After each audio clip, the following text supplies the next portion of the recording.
Doctor മരുന്ന് കൊടുത്തപ്പോൾ എല്ലാം മാറി. ഐ ഡ്രോപ്സ് വെച്ചോണ്ടിരിക്കുക. അതെ, ഞാൻ പറഞ്ഞിരുന്നില്ലേ കവിത അവളുടെ ഹസ്ബൻഡുമായി വന്നിരിക്കുക. നമസ്കാരം സർ. എന്താ കാര്യം? സർ, കംപ്ലൈന്റ് കൊടുക്കാൻ വന്നവന്റെ പൈസ വാങ്ങി കിട്ടിയ പണിയാണോ? അങ്ങനെയൊന്നും ഇദ്ദേഹം ചെയ്യില്ല സർ. വളരെ നല്ല മനുഷ്യനാ സർ.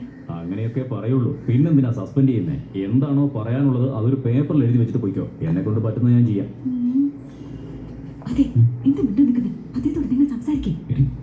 എങ്ങനെ സംസാരിക്കാനാ? അതൊരു ഓഫീസാണ്. ചേട്ടാ, അവര് ജോലിക്കാരിയായിട്ട് വന്നിരിക്കല്ലേ, ഒന്ന് അവരെ നോക്കി സംസാരിച്ചത് എന്താ? എടീ, ഞാനാണെങ്കിൽ ഐ ഡ്രോപ്സ് ഒഴിച്ചിട്ട് ഇവിടെ ഇരിക്കുക, നീ ആണെങ്കിൽ കാലൊടിഞ്ഞ് കിടക്കുമല്ലേ. അതുകൊണ്ടാണ് എഴുതി തന്നിട്ട് പോകാൻ പറഞ്ഞത്. ഇനി ഞാൻ എന്ത് ചെയ്യാനാ?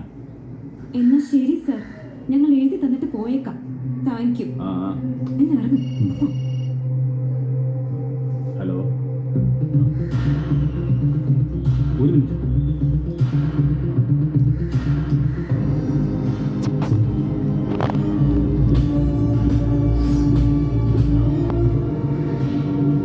എടാ സനിയ, നിനക്ക് സുഖമാണോ? എന്താ ഇത്? താടിയൊക്കെ വെച്ച് ആള് മൊത്തം അങ്ങ് മാറിപ്പോയല്ലോ. സാവിത്രി, നിനക്ക് ആരാണെന്ന് മനസ്സിലായോ? ഞാൻ നിന്നോട് പറഞ്ഞിട്ടില്ലേ, മുത്തോപ്പ് കലാപത്തില് പെട്ടെന്നൊരു കോൺസ്റ്റബിൾ ചാടി വീണ് അക്യൂസിനെ കൊണ്ട് കോടതിയിൽ ഹാജരാക്കിയ കാര്യം? അവനാണിവൻ. എന്താ മുരുക, എന്തു പറ്റി? എന്തിനാ ഈ സസ്പെൻഷൻ? 6 മാസം മുമ്പ് നീലാങ്കര സ്റ്റേഷനിലെ കോൺസ്റ്റബിൾ ആയിരുന്നു. സാർ, സാറേ, എന്താ മോളെ? കംപ്ലൈന്റ് കൊടുക്കണം സാർ. പറയും മോളെ, എന്താ വിഷയം?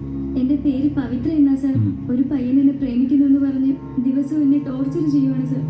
ഇന്ന് ജോലി കഴിഞ്ഞ് വീട്ടിലേക്ക് പൊയ്ക്കൊണ്ടിരുന്നപ്പോ ഇത് കണ്ടോ ആസര, മുഖത്തടിച്ചിട്ട് ഞാനൊക്കെ പോകും. നാളെ ഞാൻ വരും. പ്രേമിക്കുകയാണെന്ന് നീ പറഞ്ഞിരിക്കണം.